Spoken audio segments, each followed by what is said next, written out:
વાસ્તુ વિજ્ઞાન જીવનના દરેક પાસાને અસર કરે છે. વ્યક્તિનું દાંપત્ય જીવન પણ તેનાથી પ્રભાવિત થઈ શકે છે. દરેક વ્યક્તિ સુખી દાંપત્ય જીવનની ઈચ્છા રાખે છે, પણ આજના સમયમાં ઘણીવાર સમય સંજોગ વિપરીત થઈ જાય છે. એવામાં કેટલીક વાસ્તુ ટિપ્સ એવી છે જેનાથી દાંપત્ય જીવન સુખી થઈ શકે અને પરસ્પર પ્રેમ પણ વધી શકે. આવો જાણીએ એવા કારગર વાસ્તુ ઉપાય ઉર્વેશ કુમાર પંડ્યા પાસેથી.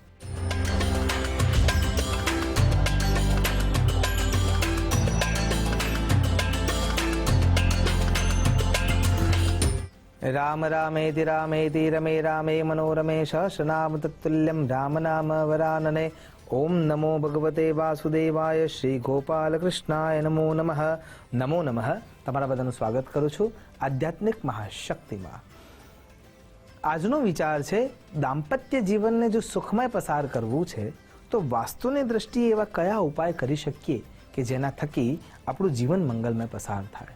તો સૌથી પહેલાં જે રાત્રિનો સૌથી મોટા ભાગનો સમય છે, જે વિચાર પથને આરૂઢ થવા માટેનો સમય છે અને પુરુષ અને સ્ત્રી બંને વચ્ચેના વિચારોને એક કરવાની જે જગ્યા છે એને સૌથી પહેલાં વિચાર કરવી જોઈએ, એટલે કે બેડરૂમ. તો બેડરૂમના અંદર જે સુવાની વ્યવસ્થા છે, તમારો જે બેડ છે એ દક્ષિણ અને પશ્ચિમ દિશાના આધારે ચાલવો જોઈએ. જ્યારે તમે સુવા માટે જાઓ છો તો તમારું માથું છે એ દક્ષિણ દિશામાં રહી શકે તો સૌથી શ્રેષ્ઠ છે. હા, પૂર્વાભિમુખ આસીન એ પણ નિયમ લાગુ પડે જ છે, એમાં કોઈ ના નથી. પણ જો ધર્મની દ્રષ્ટિએ, વાસ્તુની દ્રષ્ટિએ જો સુખાકારી જોઈએ છે તો દક્ષિણાભિમુખના આધારે તમારું મસ્તક રાત્રિકાળ દરમિયાન દક્ષિણ તરફ રહે અને પગ ઉત્તર તરફ રહે, એ પ્રમાણે જો સુવાની વ્યવસ્થા કરી શકાય તો સૌથી શ્રેષ્ઠ છે. બીજા નંબરનો વિચાર કરવો જોઈએ કે ધર્મશાસ્ત્રોમાં એવું સ્પષ્ટ રૂપે કહ્યું છે કે પુરુષે કઈ બાજુ સૂવું જોઈએ અને સ્ત્રીએ કઈ બાજુ સૂવું જોઈએ. તો પુરુષના ડાભા પડખા પર સ્ત્રીનો એક શબ્દ છે વામાંગી. ભગવાનના વામાંગમાં જે બેસે છે એ એમના વામાંગી છે, એટલે કે ડાભા પડખા તરફ. તો સૂતી વખતે રાત્રિકાળના સમયમાં પુરુષના ડાભા પડખે બેન દીકરી સૂતી હોય, એટલે કે એમના અર્ધાંગના સૂતા હોય, તો રાત્રિકાળના જે વિકારો છે એ નાશ પામે છે અને સુખ સુવિધા સાથેની ઊંઘ તમે મેળવી શકો છો. ત્રીજા નંબરના અંદર જો વિચાર કરીએ તો બેડરૂમમાં બેડના ઉપર જો એનો પડછાયો આવતો હોય અથવા બેડના અંદર એનો ભાગ દેખાતો હોય, આપણું શરીર જો દર્પણમાં સૂતા વખતે દેખાતું હોય તો એ નિષિદ્ધ ગણવામાં આવે છે. એટલે જો બેડરૂમમાં તમે કોઈ જગ્યાએ દર્પણ રાખ્યું છે તો બેડ ઉપર એની દ્રષ્ટિ ના થવી જોઈએ. તમે સૂતા છો એ ભાગ શરીરનો બેડના અંદર તમે સૂતા છો એ કાચના અંદર ન દેખાવો જોઈએ, એ પ્રમાણેનું ધ્યાન રાખવું જરૂરી થઈ જાય છે. એટલા માટે જો એવી રીતની કોઈ વ્યવસ્થા ઘરમાં રાખી હોય તો એનો તત્કાલ નિષેધ ગણી અને એને દૂર કરી દેવી જરૂરી થઈ જાય છે. ત્યારબાદ જો વિચાર કરીએ તો ઇલેક્ટ્રિક ઉપકરણો જે તમે ઘરમાં રાખ્યા છે બેડરૂમના અંદર, એને તમારે શક્ય હોય ત્યાં સુધી છોડી દેવા જોઈએ. રાત્રે સૂતા વખતે એસી જોઈએ છે એ મેન્ડેટરી થઈ ગયું છે, પંખો જોઈએ છે એ પણ મેન્ડેટરી છે. એની સિવાય મોબાઈલ છે, લેપટોપ છે કે અન્ય જે ઉપકરણો છે જે તમારી ઊંઘને ક્યાંક ને ક્યાંક વિજાણવિકતાના કારણે ખલેલ પહોંચાડી શકે છે, તો એવા યંત્રોને થોડા દૂર કરી દેવા જરૂરી થઈ જાય છે. ત્યાંથી આગળ જો વિચાર કરીએ તો ઉત્તર પૂર્વ જે દિશા છે એ શુદ્ધ હોવી જોઈએ. એના અંદર ગંદકી અથવા ભારે કોઈ વસ્તુ કે કોઈ પુસ્તકો પણ કે કોઈ પણ કપડાઓ પણ ત્યાં ન રાખવા જોઈએ. કેમ કે જો ત્યાં ખુલ્લામાં એ પદાર્થો પડ્યા છે તો એ નકારાત્મક ઉર્જા ઉત્પન્ન કરશે અને તમારી ઊંઘ પૂર્ણ નહીં થાય અને તમારા વિચારો પણ ત્યાં ને ત્યાં કુંઠિત થવાની શરૂઆત થશે. રાત્રિકાળ પૂર્વે જ્યારે તમે સૂવા માટે જાઓ છો એ પૂર્વે રાત્રિ સુક્ત નામનું એક અદ્ભુત સુક્ત છે જે તમારા રૂમના અંદર રહેલી નકારાત્મક ઉર્જાનો નાશ કરે છે. મનના અંદર ચાલી રહેલા જે વિકારો છે એને શમિત કરે છે. એટલે સૂતા પૂર્વે રાત્રિ સૂક્તના પાઠ કરવા ખૂબ જરૂરી થઈ જાય છે.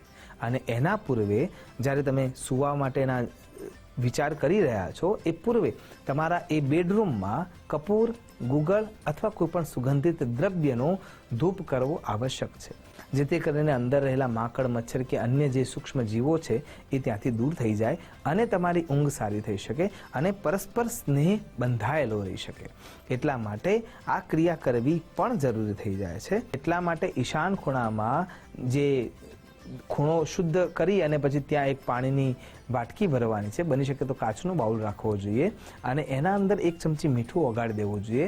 તો તમારા રૂમના અંદર જે નકારાત્મક વિચારો છે, પુરુષ જ્યારે આખા દિવસના કામ થકીને થાકીને આવ્યા છે, તમે કોઈ પણ કારણોસર વિહવળ છો, તો એ જે ઉર્જા નકારાત્મક છે એ મીઠાવાળી જે પાણીની વાટકી તમે ભરીને મૂકી છે એ ખેંચવાનું કામ કરશે. બીજા દિવસે સવારે એને ગટરમાં નાખી દેવી જોઈએ અને આ ક્રિયા અઠવાડિયામાં 2-4 વખત થવી જરૂરી છે. ખાસ કરીને શુક્રવાર, રવિવાર અને મંગળવાર આ ક્રિયા થવી જોઈએ. તો એના થકી પણ તમારા દાંપત્ય જીવનને સુખાકારી રૂપે તમે આનંદતાથી વ્યાપ્ત કરી શકો છો. અને એના પછી જો વિચાર કરીએ તો દર ગુરુવારે તમારા બેડરૂમમાં, તમારા ઘરમાં ફટકડી નાખી અને ઘરમાં પોતું કરવું જોઈએ. આમ કરવાથી પણ કેટલાય જાતના નકારાત્મક જે જીવાત્માઓ છે, જીવાણુઓ છે, વિષાણુઓ છે, વિષાક્ત જીવો છે એ તો નાશ પામશે જ, પણ ઘરના અંદર નવી ઉર્જાની શરૂઆત થશે.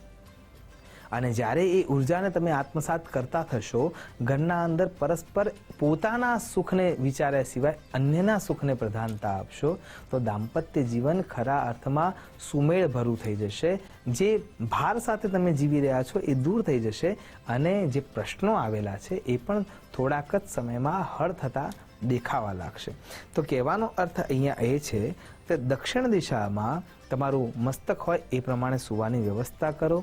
જે પત્ની છે એનો વામાંગ અધિકાર છે, એટલા માટે બેડના અંદર એમને એ તરફ સૂવું જોઈએ. જે કોઈ પણ બેડશીટ છે કે અન્ય પદાર્થો જે તમે રૂટીનમાં ઉપયોગમાં લો છો એ સ્વચ્છ હોવા જોઈએ.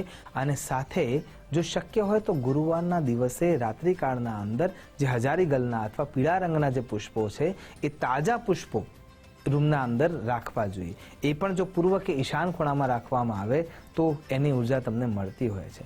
તો દાંપત્ય જીવનને જો સુખ રૂપે પસાર કરવું છે, એકેય વાહમ જગદ્વિતીય દ્વિતીય કામમાં પરા ચંડીપાઠનો આધાર લઈએ તો બંને પરડા એક સરખા હોવા જોઈએ.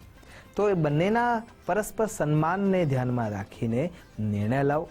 એ નિર્ણય તમે જે લઈ રહ્યા છો એના અંદર પરસ્પરની અનુમતિ લો અને અનુમતિ સાથે જ્યારે તમે તમારા બેડમાં જાઓ છો, સૂવા માટે જાઓ છો, શયનખંડમાં જાઓ છો, ત્યારે એ તમામ ચિંતાઓ, એષણાઓને છોડી રાત્રિ સૂક્તનો પાઠ કરો.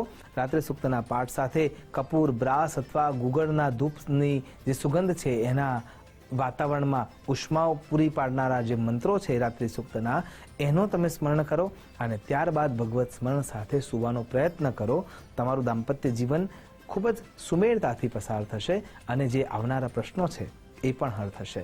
આશા કરું છું ભગવાન શ્રીમન નારાયણની આરાધના થકી આપણે આપણા દાંપત્ય જીવનને સુખમય અને સુવિધામય રીતે પાર કરી શકીએ અને આવનારા તમામ પ્રશ્નોનો નાશ કરી શકીએ. એ જ અભ્યર્થના સાથે નમસ્કાર. અસ્તુ સદા. શિવોહમ. નમો નમઃ.